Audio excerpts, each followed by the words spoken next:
குருவாக உட்காந்துட்டு இருக்கார், வக்ரகதி அடைஞ்சிருக்கார் இந்த காலகட்டத்தில். அப்போ கலஸ்திர குரு வக்ரகதி அடைஞ்சிருக்காரு அப்படின்னும் போது கலஸ்திர ஸ்தானம் அப்படின்றது எனக்கும் எங்கள் கணவருக்கும், எனக்கும் எங்கள் மனைவிக்கும், எனக்கும் எங்கள் பிஸ்னஸ் பார்ட்னருக்கும் ஆன உறவு முறையை குறிக்கக்கூடிய பாவமாச்சேம்மா. அதில் பெரிய பிரச்சனை வந்துருமா அப்படின்னு கேட்டால் அப்படிலாம் கிடையாதுங்க. நாங்கள் வந்து பாருங்கள் 7 நாட்டு சனியும் போதே டிவோர்ஸ் ஆயிடுச்சுங்க. இப்போ 2வது திருமணத்துக்காக பார்த்துட்ருக்கோம். நல்ல வரன் அமையுமா அப்படின்னு ஒரு முறை, 2வது முறை, 3வது முறை முயற்சி பண்ணும்போது நல்ல வரன் அமைச்சிடும். அப்போ குரு ரோக குருவாக இருக்கார். ரோக குருவாக இருக்கிறவர் என்ன பண்ண போகிறாரு? கடன்லேருந்து விமோச்சனம், நோயிலேருந்து விமோச்சனம், எதிரிகள் கிட்டேருந்து விடுதலை, இதெல்லாம் கொடுக்க போகிறார். மகர ராசி அன்பர்கள், உங்களுக்கு இந்த குரு வக்ர பயிற்சி என்னென்ன மாதிரி பலன்களை கொடுக்க போகுது அப்படின்னா, இந்த குரு வக்ர பயிற்சி காலகட்டத்தை வந்து பார்த்தீங்கன்னா நாங்கள் 2 பிரிவாக பலன்களை சொல்கிறோம்.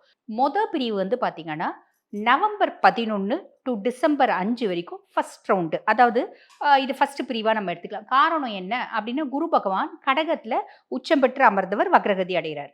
ஓகேங்களா? அதிசாரத்தில் வக்ரகதி அப்படின்னு சொல்லலாம். அப்போ என்ன மாதிரி நம்மளுக்கு பலன்கள் கிடைக்கும் அப்படின்னா, மகர ராசி அன்பர்கள், அப்போ உங்களுக்கு குரு பகவான் வந்து பாருங்க கலஸ்திர குருவாக உட்காந்துட்டு இருக்காரு. கலஸ்திர குருவாக உட்காந்துட்டு இருக்கார், வக்ரகதி அடைஞ்சிருக்கார் இந்த காலகட்டத்தில். அப்போ கலஸ்திர குரு வக்ரகதி அடைஞ்சிருக்காரு அப்படின்னும் போது கலஸ்திர ஸ்தானம் அப்படின்றது எனக்கும் எங்கள் கணவருக்கும், எனக்கும் எங்கள் மனைவிக்கும், எனக்கும் எங்கள் பிஸ்னஸ் பார்ட்னருக்கும் ஆன உறவு முறையை குறிக்கக்கூடிய பாவமாச்சேம்மா. அதில் பெரிய பிரச்சனை வந்துருமா அப்படின்னு கேட்டால் அப்படிலாம் கிடையாதுங்க. பொதுவாக வந்து பாருங்க, மகர ராசி அன்பர்கள் இப்போ ரிலேஷன்ஷிப்பில் இருக்கீங்க அப்படின்னா, உங்கள் பார்ட்னருக்கும் உங்களுக்கும் ஒரு லைட்டாக ஒரு மிஸ் அண்டர்ஸ்டாண்டிங் வரலாம். விட்டு கொடுத்து போனீங்க அப்படின்னா திருப்பி பேச்சப் ஆகிடும். பிரேக்கப் ஆகிறதுக்கு வாய்ப்பே இல்லை. நாங்கள் வந்து பாருங்க 7 நாட்டு சனியும் போதே டிவோர்ஸ் ஆயிடுச்சுங்க. இப்போ 2வது திருமணத்துக்காக பார்த்துட்ருக்கோம். நல்ல வரன் அமையுமா அப்படின்னு ஒரு முறை, 2வது முறை, 3வது முறை முயற்சி பண்ணும்போது நல்ல வரன் அமைஞ்சிடும். ஓகேங்களா? இப்போ நாங்கள் மகரம் தாங்க. மகரம் சனி எனக்கும் எங்கள் மனைவிக்கும் ஆல்ரெடி கொஞ்சம் மிஸ் அண்டர்ஸ்டாண்டிங் போயிட்டே இருக்குங்க. அது இன்னும் பெரிய விரிசலாக வருமா அப்படின்னு கேட்டால் அப்படி கிடையாது. விட்டு கொடுத்து போகும்போது பெரிய விரிசல் அப்படின்றது கிடையாது. அதே மாதிரி பாருங்க, இப்போ காலகட்டம் நீங்கள் எந்த அளவுக்கு அன்பு செலுத்தினாலும், நீங்கள் மகர ராசி பெண்களாக இருக்கீங்க அப்படின்னா, நாங்க அன்பு பன்மடங்கு செலுத்துறோங்க. ஆனா, எங்க ஹஸ்பண்ட் வந்து திருப்பி பெருசா வந்து அன்பு செலுத்தவே மாட்டேங்கிறாரு. தாமரை இலையில தண்ணி மாதிரி இருக்காருங்க. பெருசா நேரம் ஸ்பெண்ட் பண்ணவே மாட்டேங்கிறாரு. அப்படின்ற மாரி சின்ன சின்ன குறைகள் உங்க ஹஸ்பண்ட் மேல உங்களுக்கு தெரியலாம். உங்க லைஃப் பார்ட்னர் மேல உங்களுக்கு தெரியலாம். இது சாதாரண விஷயம் தானே. அவருக்கு எத்தன பிசினஸ்ல என்ன டென்ஷனோ என்னவோ, என்ன வந்து சம்பாதிக்கிறாங்க இல்லையா? அதுல என்ன பிரச்சனையோ ஏதோ, குடும்பத்துல என்னென்ன பிரச்சனையோ ஏதோ, நமக்கு சொன்னா நம்ம டென்ஷன் ஆவாரு அப்படின்னு அவரு மனசுக்குள்ளேயே போட்டு புழங்கிட்டு இருக்காரு.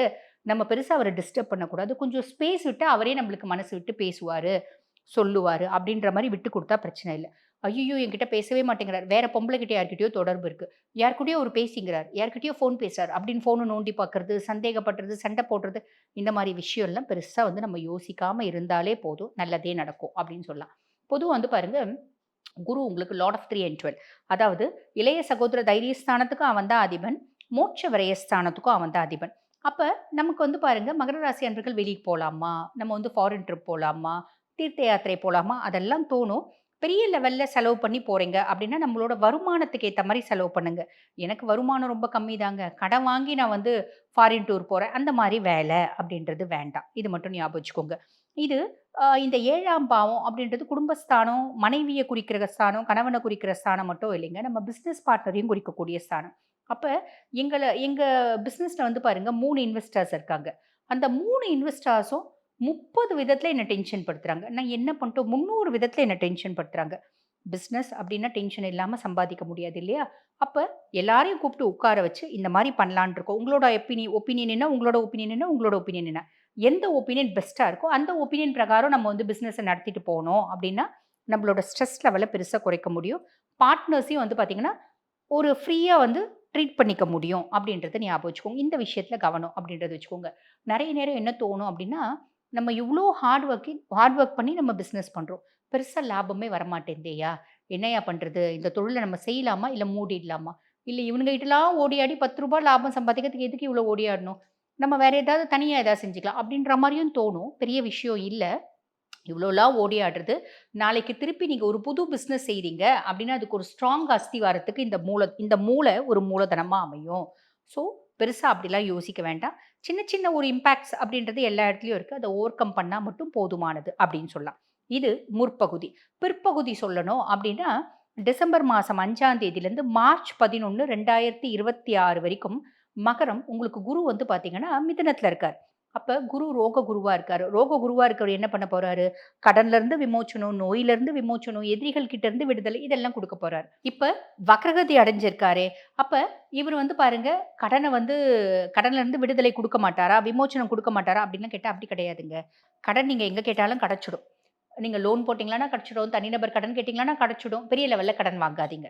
கடன அடைக்கணும்னு நீங்க முற்பட்டீங்க அப்டின்னா, கொஞ்சம் கஷ்டப்பட்டு அந்த கடன அடைக்கிற மாரி இருக்கும். பெரிய லெவல்ல கடன் வாங்கக்கூடாது. குடுக்குறானே அப்டின்றதுக்காக வாங்கிடக் கூடாது. புரியுதுங்களா? அது ஒண்ணு ஞாபகம் வச்சுக்கோங்க. ஹெல்த்ல ஒரு பெட்டர்மென்ட் அப்டின்றது சாலிடா வரும். "என் ஹெல்த் நல்லா இருக்கியா? எனக்கு வந்து பாருங்க, ஆ ஒரு பிபி அதிகமா இருக்குன்னு சொன்னாங்க. இப்பல்லாம் நான் நல்லா வந்து ஃபுட் எல்லாம் கண்ட்ரோல் பண்ணேன். பிபி நார்மலா இருக்கியா? பிபி மாத்திரை எதுக்கு சாப்பிடணும்? உப்ப ஏன் கம்மி பண்ணணும்? நான் அப்படிலாம் கம்மி பண்ண மாட்டேன்." அப்டின்ற ஒரு மைண்ட் செட் வேண்டாம். எதிரிகள்லே பெருசா எனக்கு யாரும் கிடையாது. அதனால நான் சும்மா வெளிய போறவங்ககிட்டலாம் சண்டை போடணுமா, போறவங்ககிட்டலாம் ஆர்க்யூ பண்ணணும். இதெல்லாமும் வேண்டாம். பொதுவா மகரம் அந்த மாரி பெர்சனாலிட்டீஸ் கிடையாது. பட் பியாண்ட் தட் சொல்றேன். ஒரு சிலருக்கு சனி எந்த பாவத்துல உட்கார்ந்துட்டு இருக்கா அப்படின்றத பொறுத்து இல்லைங்களா? ஸோ இந்த மாதிரி விஷயங்கள் எல்லாம் வந்து பார்த்தீங்கன்னா, நம்ம கொஞ்சம் காஷியஸா இருக்கணும். ஹெல்த் நல்லா இருக்கியா? மருந்து மாத்திரை சாப்பிட்டு பிபிலாம் நல்ல கண்ட்ரோல்ல இருக்கு. ஆனா பிபி மாத்திரை நான் சாப்பிடணும். நான் டயட்லயே ஃபாலோ பண்றேன் அப்படின்னா, ஒரு டாக்டரோட அட்வைஸ் பிரகாரம் நான் என்னோட டயட்ட நான் ஃபாலோ பண்ணிக்கணும். ஸ்மோக்கிங் வேணாம், ஆல்கஹால் வேணாம்னு டாக்டர் சொன்னாரு. அப்ப எல்லாத்தையுமே விட்டுட்டேன். இப்ப எல்லாமே நான் திருப்பி ஆரம்பிச்சுட்டேன் அப்டின்னா, கண்டிப்பா சில பல பிரச்சனைகள் அப்டின்றது வரும். ஆக நம்ம எது எது வந்து வேண்டாம் அப்டின்னு சொல்லியிருக்காங்களோ, அதெல்லாம் கரெக்ட்டா ஃபாலோ பண்ணணும். ஆரோக்கியம் சார்ந்த விஷயத்துல. கடன்ல பெரிய லெவல்ல கடன் அப்டின்றது வேண்டாம். இத ஃபாலோ பண்ணீங்க அப்டின்னா மட்டும் போதுமானது. மகர ராசி அன்பர்களே இந்த சின்ன சின்ன இம்பாக்ட் நான் உங்களுக்கு சொல்லியிருக்கேன். இந்த சின்ன சின்ன இம்பாக்ட்ல கொஞ்சம் காஷியஸா நீங்க வந்து பார்த்தீங்கன்னா, இந்த விஷயங்களெல்லாம் ஓவர்டேக் பண்றீங்க, ஓவர் கம் பண்றீங்க அப்டின்னா இந்த குரு வக்ர பயிற்சி காலகட்டம் உங்களுக்கு நல்லது நடக்கும். நல்லது மட்டுமே நடக்கும். வாழ்த்துக்கள்.